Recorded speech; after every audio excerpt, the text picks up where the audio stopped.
All right, guys, welcome back to another week of Open Mic Night. So glad that you guys have joined us tonight. Tonight, we are introducing a new co-host, all new segments, having some fun, talking about photos, apps, our picks of the week, it's all new. Just if you've listened to the show in the past, this hopefully will be a lot more entertaining, a lot more informative, and just a lot more fun. So let's go ahead and get started.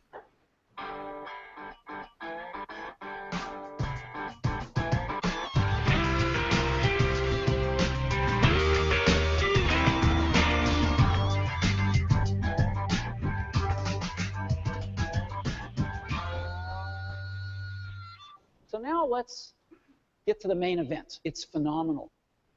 Alrighty, so this is going to be interesting because I cannot hear any of the sound effects. So hopefully I'm relying on the new co-host Colin here to let me know if you guys cannot hear that, because the way I have my headphones set up, I just have to wait and hope that everything's going all right. So I think you guys heard the intro. Did you guys hear the intro? Is that cool, Colin? Did you hear it? You did. Okay. Don't worry. You did. Okay, cool. All right, well, like I said, welcome back to another week of Open Mic Night. Tonight we are going to have a lot of fun because I decided that a few months ago I started listening back to my show, and I said, you know what, next time, the next kind of lull in my life when I have some time, I want to kind of revamp Open Mic Night. I want to add some new segments. I want to have some fun different things. I want to add in a co-host because I think having a co-host, every time I've had a guest on, the show has gotten a lot better. I think it's been more entertaining. So that's what I decided a few months ago. So I said, you know what, when I am done with law school finals, that is when I'm going to do it. So alas, I finished law school finals. As you guys noticed, there has been no show for the past 2 weeks because of finals, but now we are done. It is summertime. I'm just working full time, which is good. So now this is the all new and improved, I hope, Open Mic Night. I hope you guys enjoy it. And that guy laughing right there, that is our new co-host. Everyone welcome Colin Ball to the show. Colin, how's it going? It's going well. How are you doing? I am doing great. So you guys know Colin, hopefully. If you guys have watched in the past, he's been on twice. Okay, so maybe not. No, yeah. I think 2 or 3 times. Or yeah. Is it 2? Whatever it is. He's been on the show in the past, and he's always fun. He loves Apple products. He likes tech, and so he's perfect for the show. And he's got that sultry radio voice, which is just fantastic. I'm going to think of some fun intro for you relating to your voice. That kind of weirds me out, but okay. It's all right. All right. So, Colin, tell us just a little bit about yourself. Anything, what you're up to, what are you doing nowadays. Background, though, I guess for me, Colin and I went to school together. We were roommates for a few years, and I've just been friends ever since our Creighton days. But what have you been up to since then? Since graduating, I've been working for a digital marketing company here in Omaha named B Squared Interactive. I've kind of been focusing, for the most part, on writing content, so both for our website and both for client websites. So it could range from writing about digital marketing, or it could range from writing about whatever our client needs may be. It's a whole kind of mess of things. I also run the intern program, so I've gotten a chance to kind of oversee people. I say that loosely because, yes, I lead the intern program, but I kind of run everything through the department heads to make sure that everyone is clear on if they need help or if they want an extra set of hands, we can figure out what they need. But aside from that, just been working since graduation. That's about it. You got a lot of things going right there. Yeah. So covering the whole gamut of the company. But cool. Yeah, so Colin does all of that, and now on Tuesdays he's going to be joining us on Open Mic Night, which is kind of fun. All right, so the new segments. If you guys have been following my Twitter or anything like that, I've been kind of pimping my new segments of the show. So we have some new segments tonight. We have The Seed, which is kind of like a This Week in Apple History sort of thing. We've got The Core, which is going to be interesting because I have never had an Apple rant segment in my podcast. I'm an Apple fanboy. Why would I ever want to rant about them? But we're going to do it because it's going to be fun and because it's needed. A lot of Apple fanboys do not even admit Apple has problems, but they do, and we need to talk about them. And that is what I decided to do. Our tips and tricks is going to be the same sort of thing that we've done in the past, where we talk about like one topic or 2 topics, and we kind of walk you through them or tell you maybe something that you guys maybe did not know about your Apple products. And then, of course, we have our picks of the week, which is kind of a fun app setting, something that we like, that we've been playing with for the past week or so, and that we think you guys would like as well. So first off, though, we're just going to hop into the news. We kind of have one segment of news this week, and it's because the rumors have already started flying. I don't know, Colin, if you've been reading up on any news, but obviously those start to fly as the summer gets here and we look forward to the new announcements in the fall. Have you looked at them at all? Have you been inundated with all of the rumors? The only thing that I saw this morning for the first time was the rose gold. That's going to be the new color of iPhone. I understand it. Rose gold is kind of big with a lot of people lately, but it's one of those things I saw it and I was like, great, cool. Exactly. Well, you read my mind. That is exactly the rumor that we were talking about. So the new iPhone, and like Colin said, rose gold was kind of the leading title, the leading header in a lot of those rumor articles. And I had the same reaction as Colin. I'm like, okay, another color. Like, yeah. That's really not the rumor that I'm interested in seeing. But they did have some other announcements as well. So Ming-Chi Kuo, I think I say that right, he's kind of the leading rumor mill guy for Apple. He's usually pretty credible. Every year they look to him to kind of see what he's saying about what's going to be coming up in the next Apple release. And so, like you said, so rose gold color, which is just like the Apple Watch. The Apple Watch right now, they do have the rose gold color. Yep. But what I was wondering is, is this model going to be made of gold like that really expensive Apple Watch? Do you think they'll do an expensive version of the iPhone, or is this just going to be a color like it has been in the past? I think it's just going to be like a color like they've had in the past, because, I mean, you can get the gold iPhone 6, which is the white and gold, but it's not really gold, it's gold-plated. Right. So, I mean, I know some people from either work or through work who kind of, they like rose gold, the color, and, I mean, the stuff they have, it's just more a color than it is actual gold colored to be rose gold. Right, So. and that's what I was thinking, mainly too, because if you want to sell these products, especially with phones, they have to, a lot of them go through your Verizon, your AT&T, T-Mobile, Sprint, and Apple has locked down, they only sell that 10K version of the Apple Watch Edition. They only sell that at certain stores around the country, very limited. Obviously, selling an expensive product like that, you have to control how you sell it. So I think because you have to sell to all those different what do you call those avenues, those ways of selling with your carrier stores, I don't think they're going to have the gold version. I think this, like Colin said, I agree. I think this is just going to be a color, just like everything else. Yeah. So the other rumors, though, we're looking at probably a 12-megapixel camera, which is an upgrade from the 8-megapixel we have now. 2 gigabytes of RAM, which that would be the A9 chip, which is the same one that the iPad Air has now. So you're bumping up from 1 to 2 gig. It's been the 1 gig of RAM since, I believe, the iPhone 5. And so this would be doubling, obviously, the RAM, which would be good. Structural changes because of, if you guys remember, back when the iPhone 6 Plus especially came out, they had all the issues of the bending phones, Bendgate, Benghazi, whatever you want to call it. There was all the different names for... Not Benghazi. Well, Benghazi. Yeah, that might have been a joke. I don't know. Slip of the tongue a little bit there. But yeah, Bendgate, stuff like that, where the iPhone 6 Plus was bending if you had it in your back pocket or any pocket on your jeans. I haven't had that issue, but people were, and so rumors are they're changing a little bit of the structure to deal with that. And the final one being that they are going to have a proprietary SIM card like the iPads do. So when you look at the iPad now, you have that proprietary SIM, meaning that that same SIM will be kind of on all carriers, and it's only for the iPhone. So wait, just a quick question. I mean, this may be for other people who don't know what that is, but I also don't know. What is the proprietary SIM card? From what I understand, I'm gonna Google this just so I don't get it wrong, but it is basically just so it's the one card that works on all the carriers. Okay. So instead of having your Sprint card, your Verizon card, your T-Mobile card, you have just one card that can be used for all of those different services. Gotcha. And you know what? I'm just gonna go with that. I'm not gonna look it up. Yeah, we'll go with that, and that's what corrections are for. And next week we can always correct me if I'm wrong. But yeah, so the rumors are that it's gonna have that as well. Okay. The main thing I was excited about those rumors was probably the 2 gigs of RAM. I see a lot of times where these developers have these amazing games, and they do run pretty flawlessly on the iPhone right now. But obviously, the more and more you add to those, the more and more you add to graphics and interface and stuff like that, it's always good to have RAM. So especially when you're doubling the size of RAM, that could have a big effect, and it could be good for the iPhone. But I have to say, though, I haven't noticed any glitches, slowdowns, stutters, anything with my 6 Plus. So as of now, I think it's okay. But obviously, planning for the future there a little bit, and probably catching up with the market. I mean, pretty much every other phone has at least 2 gigs of RAM. Apple's a little bit behind the times on that one. I mean, even for me, I have the iPhone 5, and I mean, I've had it for 2 years now.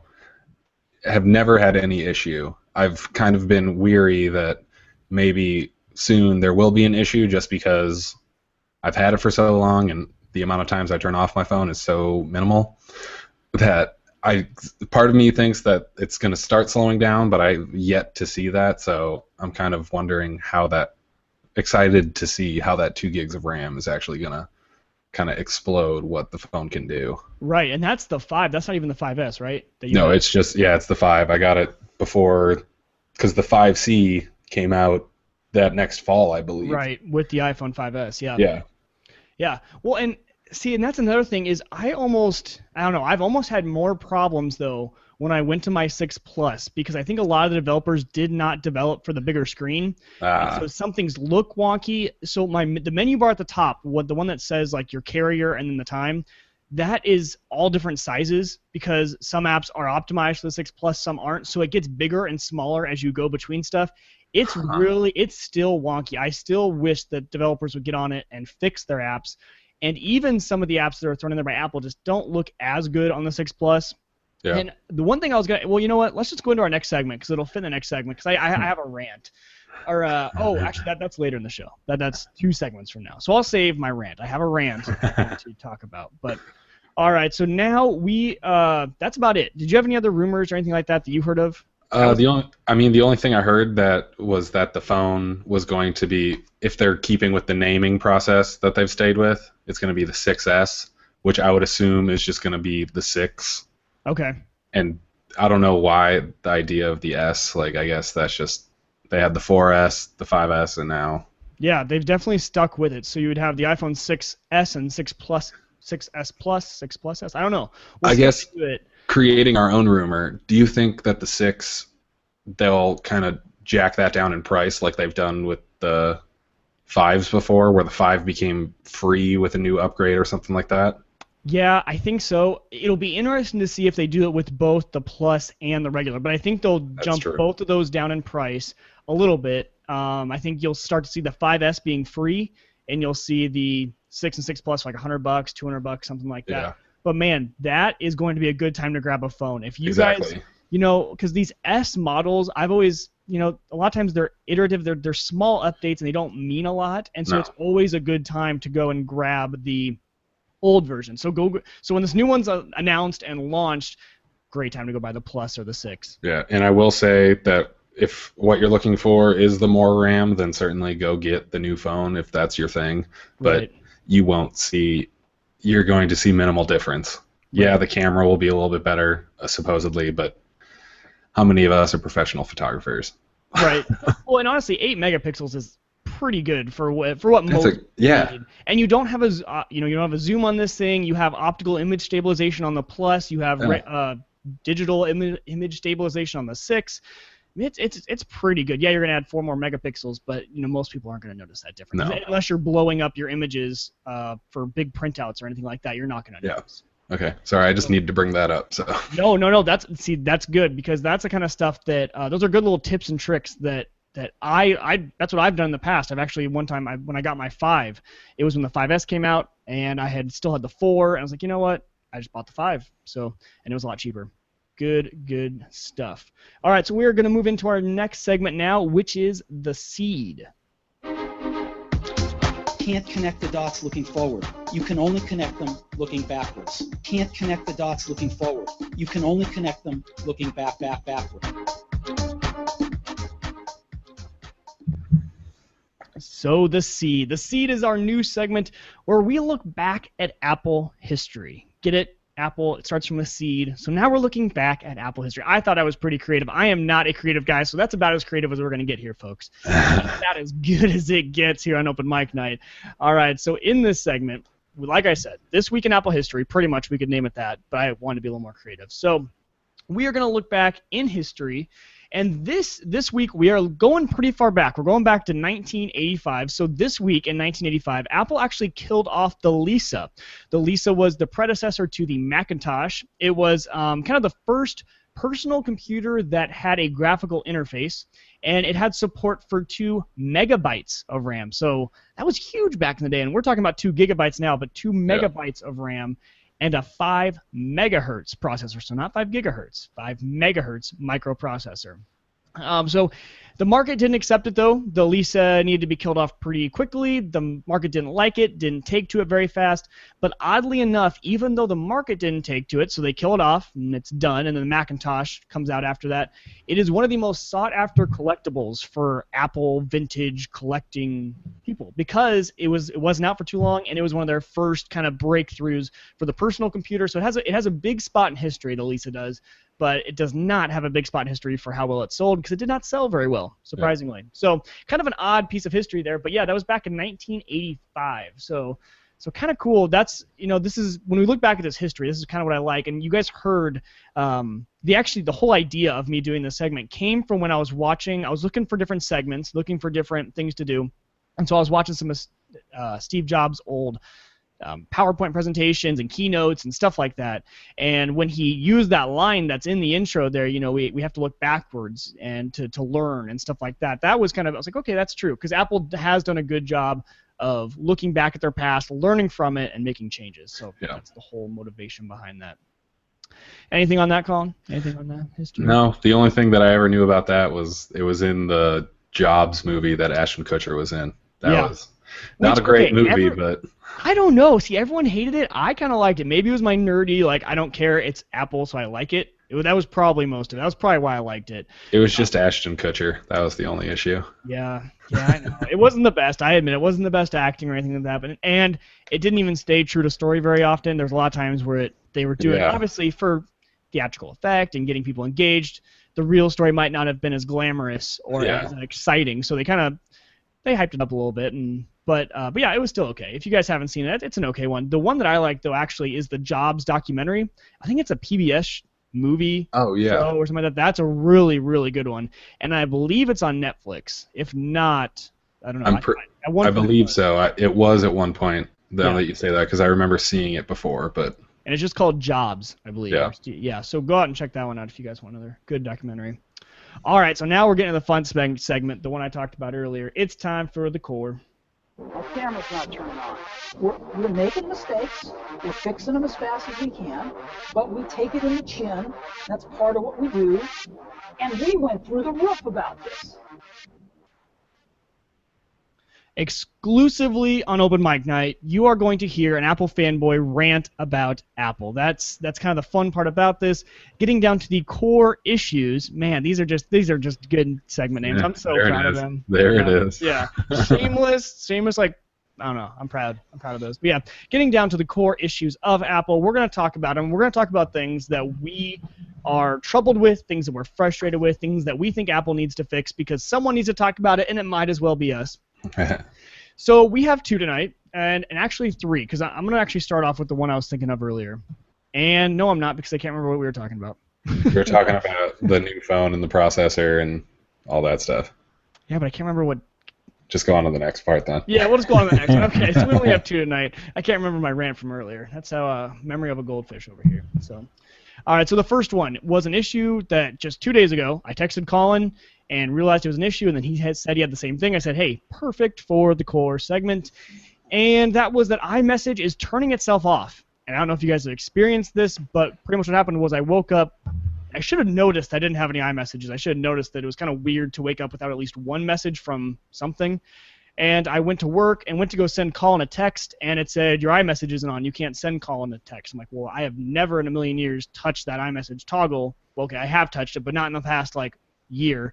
And so I had to go into the settings and turn iMessage back on. So Colin, you said this has happened to you before as well, right? I think it has happened to me, but it's happened when I've gone out of town where I haven't had my own T-Mobile reception for a long period of time. It's all of a sudden, it happened. I went to South Sioux City one weekend just for a few hours on a Saturday. And on the way back, we kept hitting spotty service, and we got stuck in one spot where I had no service for a while. And when I got back to Omaha, my iMessage, it would not connect. It wouldn't let me use my email account. It wouldn't let me use my phone number. It was this huge ordeal, and it was really frustrating. That makes a lot of sense. See, okay, so you had mentioned to me that when I asked you about it. Gosh, I can't talk. Anyway, but I did go out of town this weekend, and I went down to the farm where I have zero service, and so that actually could be the cause of it. Because when I go down there, I drive through areas where I have Sprint, I don't have Sprint, I have it, but when I actually get down there, I have nothing. I have Wi-Fi, and that's about it. So I'm wondering, and I had just come back from there, and I drove up, and I went straight to bed, and that could easily be the cause of it. But I just find it weird that it was frustrating that it did on its own, because I didn't have it set to like send as the SMS message when iMessage wasn't available. Like it does it on its own. When you don't have iMessage, it just uses cellular. Right. But I think it was something where if you I sent a bunch of cellular messages, and then eventually like iMessage just wasn't recognized. It was weird. That's what I would assume it would be. Right. Well, and that makes sense if they're trying to get rid of the issue, because I do have the problem when I don't have data. So when I go down there, I have barely 1 bar, 2 bars of extended is what they call it. Yeah. So I can send a text message, but my problem is it tries to send it as an iMessage first, and it'll take 5-10 minutes to send, and then it finally switches over and says, okay, I'll send it as a regular SMS text message. So maybe it's trying to mitigate that. If you try too many times, like, you know what, we're not getting a signal, we're just going to turn iMessage off. That would make sense, but they need to turn it back on once you come back into range. So or at least notify you, like, hey, we're going to turn iMessage off, hit OK or hit cancel. That would be even better. Yeah, just let me know, because I would probably be okay with it, because then I would remember when I got back, like, okay, hey, turn it back on. Yeah. Because the problem that I have is, so I have my iPad and my computers all have iMessage on them. So they are at home usually, so when I travel, I don't take any of that stuff with me. And those can receive iMessage as well. So the problem was, and I noticed this when I got home, the iMessage was turned off on my phone, so I was only receiving text messages, which would be okay if I had no other iMessage devices, but when I got home, my computer and iPad had been receiving those iMessages in the time that my iPhone was off, so I just wasn't even getting any of the messages. So that could be one of the problems, is if you guys have other devices that are on at that time, according to iCloud and according to iMessage, you received it. Even though you didn't receive it on your phone, one of your devices did. So it's not going to try and send it to you as a text as well. I will say I do find that very frustrating sometimes when I'm at work. I have Wi-Fi while I'm at work, and that's how you can receive iMessages.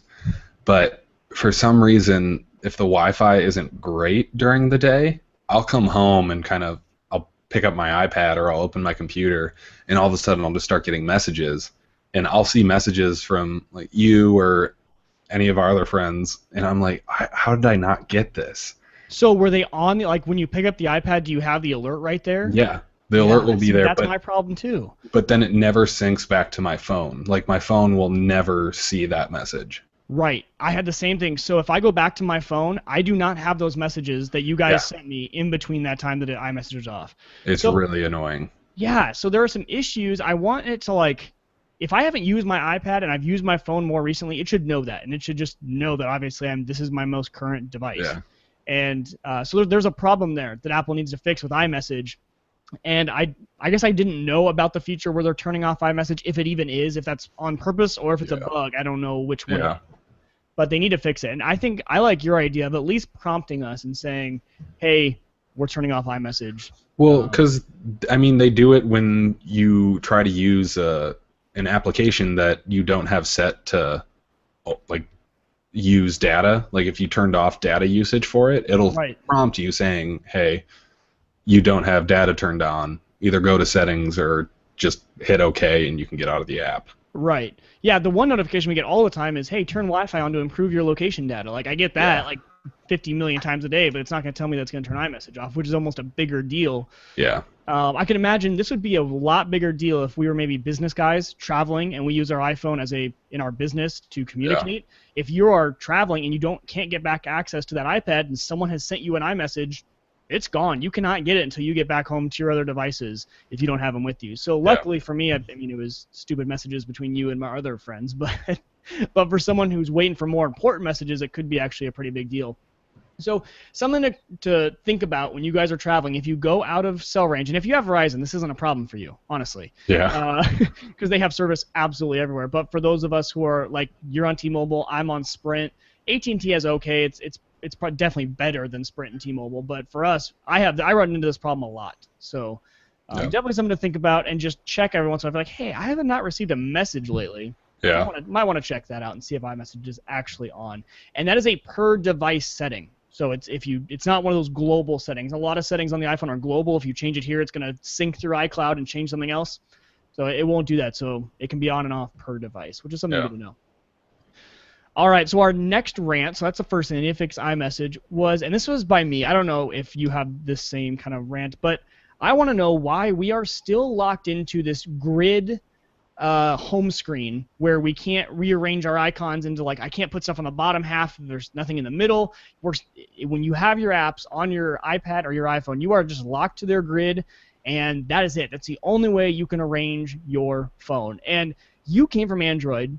And I don't know if you missed that about Android or not. It was something that I was always envious of on your Android and especially my dad used to be big on Android. And he would have certain things on the left, certain things on the right. He would have them on the lower part of the phone, which, okay, the biggest part of my rant, the reason I thought of this was because when I switched to my second page, which is not full of apps, I only have a few and they're at the top. This is a big phone, my hand's at the bottom. I have to reach all the way up or do the assistive touch, which is what is that? Useless. The assistive touch on the new phones is, let's see if I can show you guys here. Okay, so if I double tap my home button, it brings them down. Oh. So if you you don't actually push your home button in, but because it has the Touch ID, it can sense it. So you double tap and it brings them down, and then you can click on those easier. So it is nice, and that was their solution. But what I want to do is on this second page of apps, or on this third page, I want those apps to be at the bottom because that's where my thumb is when I'm doing it. So I don't know. I guess it's just I don't know why we're still. This is the way they've had it since the very beginning, since the first release of iOS. It's been the grids, and they haven't changed it. They've added folders. You can put stuff into folders and stuff like that. But I don't know. I think it needs an update. I don't know what you think. If you as much as that would be nice, I feel like they're just trying to avoid the kind of pitchforks and torches of you're going Android, because I feel like that's just. I feel like as much as they don't care, they still hear it and they're like, well, we're Apple, we don't want to be Android. But at the same time, it's like, just do it. Just make it so that you can have the widgets. Make it so you can do all this stuff. Well, that's what I was about to say. The widgets, that would be going Android. If you had the widgets on your home page, or kind of like Windows Phone, the live updating tiles. Oh, yeah. Which, honestly, I mean, those kind of suck up more battery than they're useful. And you can put those in your notification bar. I think that's a great spot to have them, is the notification bar. I do like being able to scroll down from there and have my sports center and stuff like that in there. I use that all the time. So I'm not even talking about, but I don't know what I want, I guess, from Apple, but I just don't like how I can't customize how my home screen looks. But I guess you're right, that is more of Android. Apple's always been kind of the Facebook to Android being MySpace, where we tell you how we're going to structure the look and feel of things, and if you want that other stuff that looks really bad and everyone's is kind of weird looking, you can go to Android, or you can go to MySpace, if like back in the day. Yeah. But okay, well, those are the only two rants I had. But man, that's a fun segment. I like this because there are so many things. Hopefully this podcast doesn't turn into like an entire rant podcast, because I think I can rant a lot more than I can talk about news. It shouldn't. I mean, I kind of kept time on that. That was only about like 7 to 10 minutes right there. So okay, good. That's not good. so bad. No, I don't want it to be a big thing. This is still an Apple podcast where we talk about the good things, but we need to talk about the bad things too. Yeah. So, if you guys have any rants, by the way, this is kind of what I want to turn this into, is if you guys have problems, rants, things that you guys want to talk about, you guys can always email them to us, mike@uyghurtech.com, or you can tweet us, either of us, @UyghurTech for me, WIEGER Tech, or Colin is, do you want your Twitter out there? Yeah, that's fine. Okay. Which is @Colin_ball13. And it's Colin with one L. Oh, yeah, which I'm still messing up to this day after being friends with you for 6 years. But, I still sometimes can't spell your last name right, so. Yeah, that's okay. So, see, give and take. Yeah. But yeah, so if you guys want to send those in to us, let us know, because I would love to kind of get some of your guys' rants in here, because that's always fun. And we might run out. I don't know, if we start going through 1 or 2 of these a week, who knows? We might be out of rants soon. But all right, it is time for our tips and tricks segment. So this is where we cover something that's maybe new, or something that we think could help you guys out. And so we have two. I have one and Colin has one, and I'm actually going to have Colin go through his first because his is a good one that I hadn't even thought about, but it's really good. So Colin, go ahead with yours. So something I found, it might have been maybe a week ago. I don't know if it's something new or if this has been around for a while, but you can apparently set your iTunes and your App Store, so your iTunes Store and your App Store, to not require a password for all of the free apps that you might download. And for me, I download more free apps than I pay for, which is just because a lot of the stuff that I use is on the free side. But it's one of those things where I remember every time I would download an app, I'm just like, why do I have to input this password? Like, you don't need my information technically. I just want the app. And when I found this, it's taken me a few times to get used to because I downloaded a few things in the past week where all of a sudden it starts downloading and I'm like, what did I do? Right. But that it is a great feature, which we can on the show notes I can set what the what you have to tap, where you have to go. Yeah, like the process to get there. It pops up. It is new. It's a brand new feature. It came up just I think with 8.3. Okay. When it came out, and so it prompted me. But honestly, I don't even know. Yeah, I don't even know where to go to find it. So maybe we'll put that in the show notes, unless you know right now. No, I do. It's settings, iTunes, and App Store, and then there's it's called purchase settings or password settings. It's just 3 clicks. I don't have that. You don't have the iTunes and App Store? I do. I have iTunes and App Store, and that's what I'm looking at. Huh. Yeah. See, that's. I wonder if. Yeah. So this is the top. Oh, because mine's under Touch ID. Because so if you have the 5S or newer, you're going to go under Touch ID, which I just found it. Yes. Okay. There it is. And if you have anything below that if you have a phone without the Touch ID or an iPad without the Touch ID, it's under where Colin said, under iTunes and App Store. They should keep it there because that's where it makes sense. It makes sense to have it in there. That's even for the phones that have it. But oh yeah. Yeah, no, that is a great tip because that is new and it's nice because a lot of the stuff I'm getting anyway is free. Yeah. So the one thing is if you have Touch ID, it's not too hard to enter and put in your thumbprint. The one thing I noticed is there was a little glitch, I think it was with 8.2 a while back, where if you did have Touch ID, it was making you enter your password anyway, like your type out your password, even when you shouldn't have to. But I think they did fix that. But I noticed, I'm like, I have Touch ID, I shouldn't have to do that. You do have to enter your Touch ID, or no, you have to enter your regular password every time you reboot your phone. So when you reboot, you have to enter it to get into the phone, and then on your first use of the App Store, you have to enter it again. But it was even beyond that. It was like I had done that already, and I was still having to type it in, but they fixed that. So, but yeah, good tip, Colin. That is solid. Okay, so the next one is, and this is going to be brief because I actually want to do a video on this. It's not going to be an open mic night because it's something that, you could talk about this for hours if you want to. So I'm going to try and put together a really concise, maybe 20-minute video on how to make the switch to the new Photos app. But there are just some things I kind of wanted to cover with the new release of the Photos app. But Colin, have you actually used the new Photos app at all on your computer? When it opens, when I plug my phone into my computer. Right. Just to charge. So you did make did you do the migrate from your iPhoto to your Photos app, that whole thing?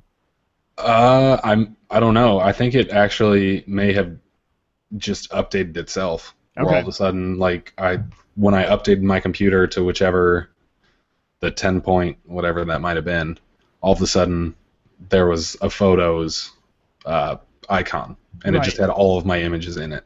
Okay. So that's what I was going to kind of talk about was with 10.10.3 on the Mac. So if you guys are not up to date, once you do update, you are going to notice that there's a new icon called Photos. So this is Apple's brand new photo management app. And what happens is iPhoto and Aperture, so if you use Aperture, it's kind of their pro line. If you have either of those still stay on your computer, but they're not updating them anymore. So Photos is going to be the way they go from here on out. So at some point, you guys are going to have to make the switch because eventually your iPhoto is just, it'll still work, but it's just not going to be updated Excuse me, you're not going to get any new features or anything like that. So the things I wanted to cover was it can be a little bit confusing when you first open it, especially if you do have a rather large iPhoto library or Aperture library, because what it's going to have to do is it's going to have to pretty much migrate those or consolidate them, kind of move them. I don't want to use the wrong word because it doesn't do what you think it will do. It brings them into this new Photos app, and it allows you to have access to that library. Now, there's a few things. The reason it's confusing is because when people open it, they're like, whoa. I don't really want to have double the amount of photos. I don't want this to be in my iPhoto library and now having this all import into a whole other library. The way Apple did this was with hard links. So hard links, it pretty much allows each app to reference the same file. So iPhoto or the Photos app, when it's doing this, it's finding all of those photos that are in your iPhoto and it's creating a hard link to them. So when you go and you click on like Get Info on your Photos app, it'll still look rather large. Like mine says 30 gig. And then I click on my old iPhoto library, it says 30 gig, but it's not actually taking up 60. If you were to add up do all the math on your computer, it's not adding any more space to your computer. So it's a good thing. So if you want to make the import, though, so there's just a few tips that I'm going to give you guys. You need to make sure that your old library, your old iPhoto, or your old Aperture library are in the Pictures folder that Apple puts them in normally. So you guys have that Pictures folder with all your libraries. That's where they need to be. I had mine stored on an external network hard drive, and it doesn't even know you have it. It won't even pick it up. So when I opened Photos for the first time, it was actually just blank. I was like, oh man, I kind of wish they would have imported. Did some Googling and found out I just needed to move my stuff over to there. But it is nice. So the whole import process is actually pretty seamless, doesn't take up any extra space, and this will not affect your old library. So people thought, okay, so if I import my iPhoto library and I start using Photos, if I start making changes in Photos, will it affect the iPhoto library? And no, it will not. Once you do the initial import, you've now severed ties. You can still open iPhoto and have your whole library and do anything there, but your changes do not affect the other apps. So you now have pretty much two separate libraries that just reference the same file. That's what I mean. Yeah, it's nice. And so that's what I mean by it's kind of confusing, though. There's a lot of questions that people want to know before they make the whole switch. But the big reason to use the Photos app, and I was weary of this because Apple historically has not been good at the cloud. Apple and the cloud have been kind of failed attempts. The mobile.me, what was it before iCloud? What was it?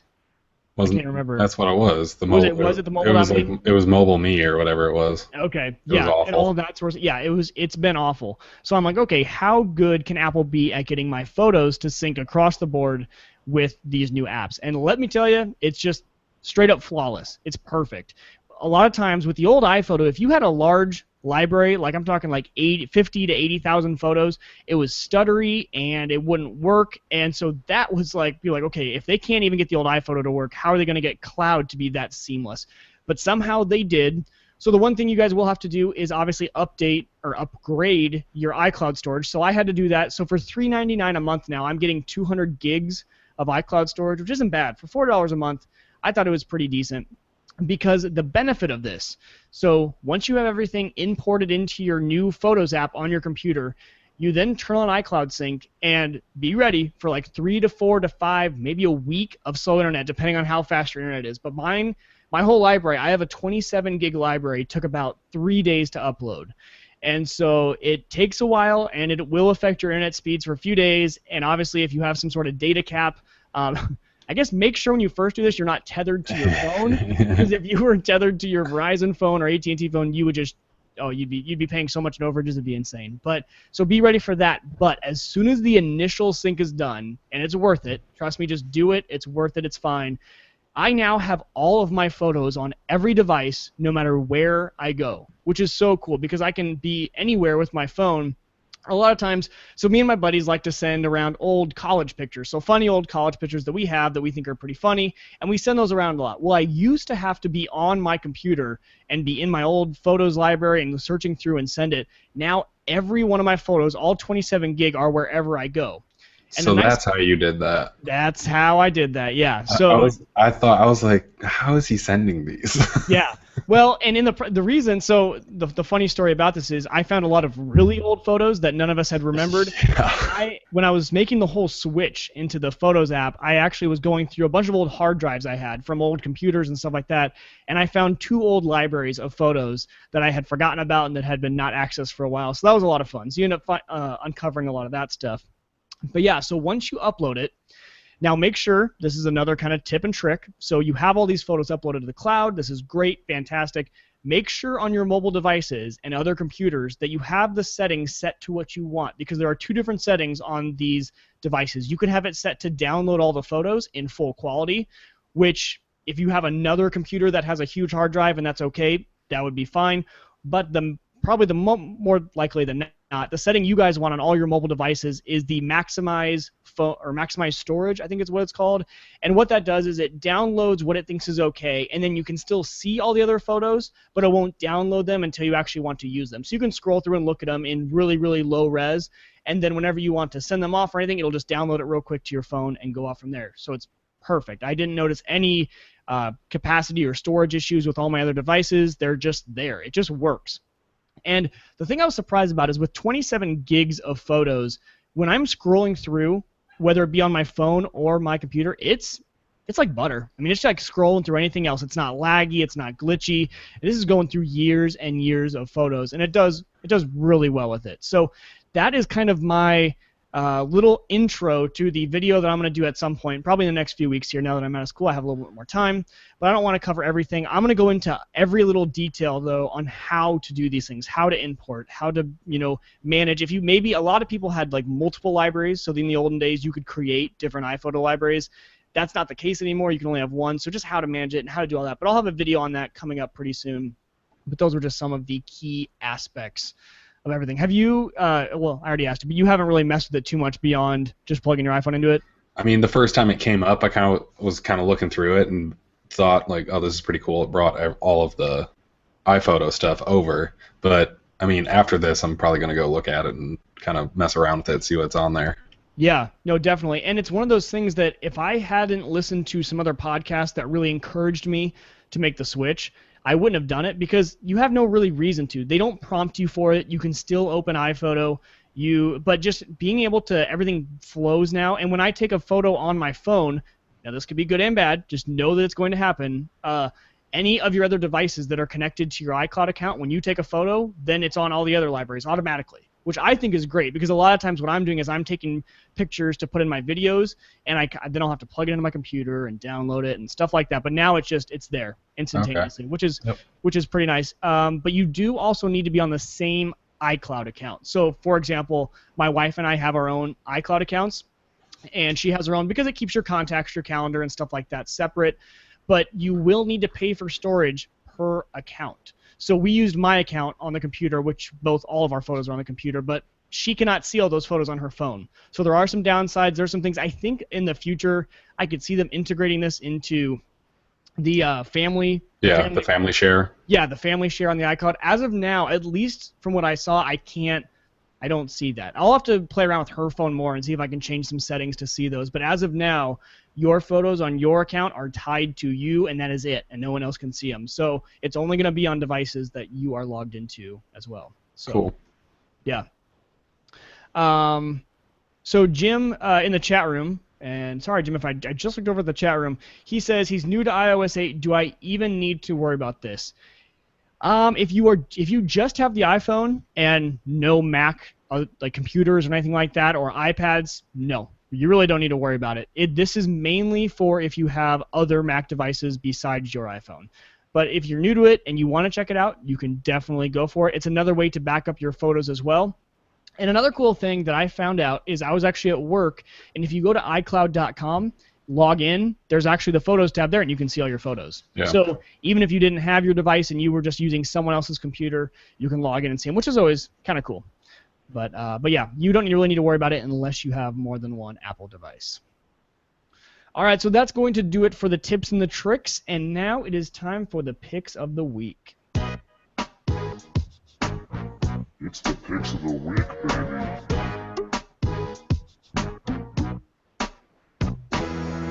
All right, so yeah, tips of the week. It is time for those. And this is going to be fun because now I have a co-host. So now we're going to have two people bringing in their picks of the week and their suggestions for what you guys should use. And again, Colin, I'm going to have you go first with your pick. Okay, my pick for this week is it's the MLB at Bat application. While for most people, they will see that they need to have the MLB TV subscription to be able to access all of it. Like if you want the MLB at Bat, the one nice thing that T-Mobile did, this is like the best thing T-Mobile's probably ever done, was the MLB at Bat is free for all T-Mobile users. They get the premium content except for the video. I don't think you would get the video streaming. You wouldn't get the live games, obviously, but I think you might get some of the kind of game highlights, so you might get those videos. Okay. But it's the full app minus the live games, which that's a lot for free. Yeah, that's pretty nice. I have bought the MLB TV subscription mainly because in Omaha I don't have cable and watching the Chicago Cubs is kind of difficult. So I just spent the money, kind of bit the bullet on that and spent the money, and so I can access MLB TV from literally anything, from my phone, my iPad, my Xbox, my computer. Oh, it's not limited to your phone. Nope. It gives you access everywhere. It was with the at-bat. It's pretty cool. Yeah. Oh, that is nice. Yeah, because see, I have at-bat too, but obviously I have Sprint. So like right now I can see like the score of the Royals game, but I can't do anything else. I can't listen. I can't watch. I can't do anything else. Maybe T-Mobile just makes it sound like a great deal. Well, but I think you get to listen to the games, don't you? Like via audio. You can do audio. I didn't play around with it enough before I had bought the MLB TV subscription. Oh, okay. Gotcha. I downloaded the app just kind of being like, oh, I want to have this for when I purchase this. And then I downloaded it, saw T-Mobile, you got premium content. And I was like, all right, that sounds good. Right. But well, either way, it's a good pick, even if you don't get all the stuff for free. It's actually one of the best working sport apps. I mean, way better than ESPN or anything like that. I mean, the at-bat app is actually pretty good compared to every other kind of score app kind of like that. So yeah. All right, so that's Colin's pick. My pick is kind of a fun one for this week. If you are looking for a new game to play, something fun just for a few minutes here and there, this is not going to be like, your next Candy Crush or anything like that, but it's a fun little game. It was featured in the store for a while. It's called Commute, Commute, just like it would be spelled. And pretty much all you're trying to do is you're trying to get people to their destinations. And what it does is it does it like in stages. So in the first stage, you're only working with one car. And then it rewinds everything, and now you've got to control the second car. And then it does it, and it rewinds everything. And what you're trying to do is get these cars not to crash into each other as you're going, which is really hard because by the end you have like 10 cars going, and it's just kind of a fun, silly game, but really well done. It looks nice, plays well, and one of those games that I kind of like those as just kind of, sitting around, have nothing to do, and pick up a game, but nothing that you have to dive into and start paying money for, and, it's no Clash of Clans, which... There's a time and a place for a game like Clash of Clans, but sometimes I'm just looking for something else. And this is that something else game, which is nice. That's pretty cool. Yeah, that is my pick of the week. All right, so last segment. Colin had this suggestion. We are going to do, I don't know what it's going to be called. I'm just going to call it What's in Colin's Glass. Because Colin always has some pretty cool things, some pretty cool beverages that he's They are adult beverages, and we are both adults. Right, we are adults. But yeah, so what is your beverage of choice this week, Colin? Well, today I am drinking. It's Lafroig Select. It's a. Do you have the bottle? I do. I would have to get up to go get it. I didn't. Oh, okay. I wasn't smart enough to bring it to the table with me. Deal. But it is a single malt Scotch whiskey. It is delicious. It's very smoky. I don't know how much it cost. I did not purchase it. It was given to me. Someone let me have the bottle. So it is. If you really like Scotch, it is a good Scotch to buy, I would say.